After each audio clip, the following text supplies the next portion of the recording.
Il a réussi un pari, c'est Benjamin Steinman, en écrivant In Memoriam. Alors, c'est un film. Je vous avais interviewé pour Xun Time il y a quelques mois déjà. Et vous m'aviez dit, ah bah c'est bon, maintenant il est sorti.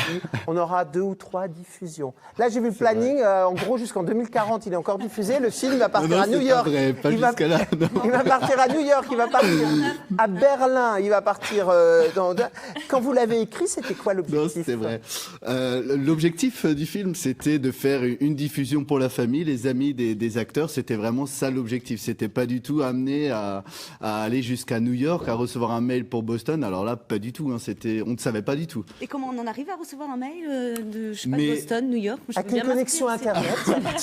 Alors déjà, plus précisément. Avoir la connexion. Non, mais c'est vrai que. Il est taquin en plus. C'était venu par hasard totalement. C'est-à-dire que suite à un article d'un journal d'Alsace, j'ai eu un mail de monsieur Thierry Grandser, qui est l'ancien président de l'Union alsacienne. Et il m'a dit félicitations pour les différentes représentations. Donc j'ai été super ravi. Et il m'envoie juste derrière un dernier message. Mais dis-moi, ton film, ça t'intéresse, New York? J'étais là, est-ce que c'est vraiment vrai?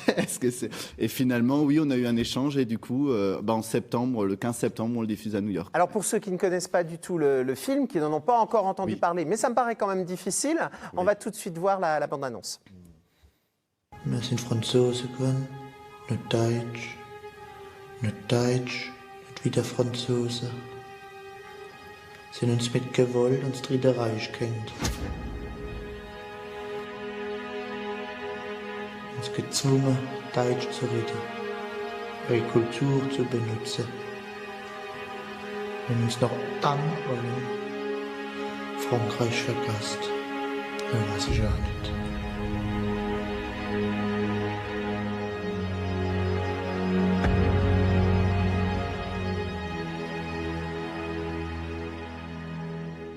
Alors, il faut quand même juste rappeler que c'est votre premier film, que tous les comédiens, tous les gens qui sont intervenus étaient bénévoles, amateurs, et que c'était la première fois qu'ils jouaient. C'est ça, c'était la toute première fois. Et ils m'ont dit, écoute Benjamin, on te suit pour les samedis. Je leur ai dit, en fait, le tout début, c'était juste un groupe Messenger que j'avais fait.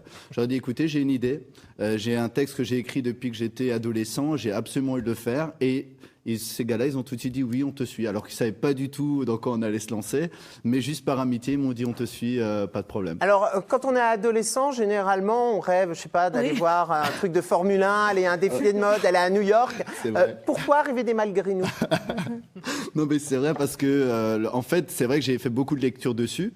Et je voulais quelque part aussi rendre hommage un peu au père de ma grand-mère. Donc, et j'avais beaucoup de récits de ma grand-mère, finalement, par rapport à cette époque. Et je l'avais toujours à l'esprit. Je me suis dit, si je fais un long métrage, si je me lance dans cette aventure un peu surréaliste, je le fais sur ce thème-là. Donc, du coup, essayer de parler d'une chose qui nous tient à cœur et qui est locale. Donc, alors là, du coup, c'était très local puisque c'est destiné à une diffusion familiale. C'est ça. Maintenant, c'est vu par tout le monde. Oui. Tout le monde aime. Est-ce qu'il y aura un deuxième film? Et ce deuxième film, peut-être que vous avez un peu plus la pression parce qu'avant, en se disant c'est que pour la famille, je peux faire quelques digressions historiques, mais là, ça ne va pas être le cas. C'est vrai que là, on repart sur un deuxième projet de long métrage. Donc, on débute en décembre de cette année, on débute déjà les premières pointes de séquence.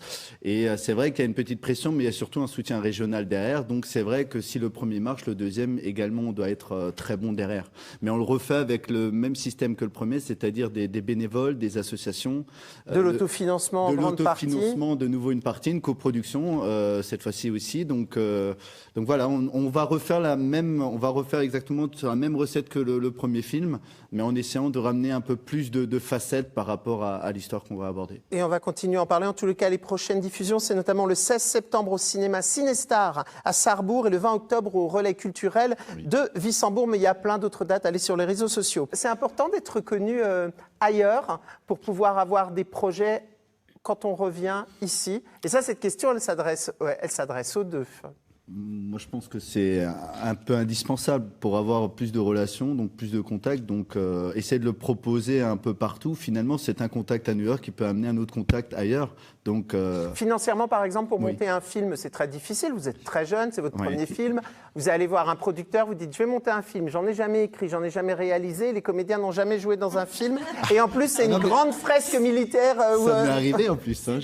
J'ai été confronté face à un producteur et il m'a dit, on ne te connaît pas, donc c'est gentil d'être venu venu, en tout cas, il m'a remercié, mais il m'a dit c'est pas possible. Mais je comprends pourquoi. Et du coup, maintenant, avec ce film-là, c'est plus simple, les portes s'ouvrent et le fait qu'il soit diffusé un peu partout? Bah oui, du coup, le premier, c'était un peu le CV un peu dans ce milieu-là. Donc, du coup, ça m'a permis d'être confronté à des producteurs, à des gens qui sont intéressés.